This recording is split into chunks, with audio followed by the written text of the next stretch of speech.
Hello, my name's Fred Maselli and I'm with DJCRE, your property management company. If you're getting this message, it's because you've called in a repair, and we want you to understand some things about our service. First of all, when you call in a repair, it's very important to us. We realize that you measure your management company by their response to you when a problem occurs. Things are going to break and we're happy to be there to help you. We will use the key. That's important for you to know. So you should take some common sense measures. Don't leave cash or jewelry out. Put your pets away. Let guests that you know are staying with you for a day or a week, let them know that we're on our way. We don't want to surprise people. We don't want to catch people in a shower.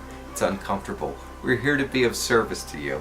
So understand that when you call in a repair, that although your lease says 24 hours, 72 hours, it really means we're jumping right on it, and we will take the key, and we do that to be a service to you. Nobody should have to take time off from work because they need a repair done.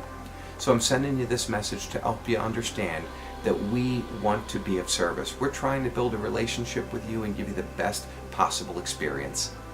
So I hope this helps, and we're glad to help you. Take care.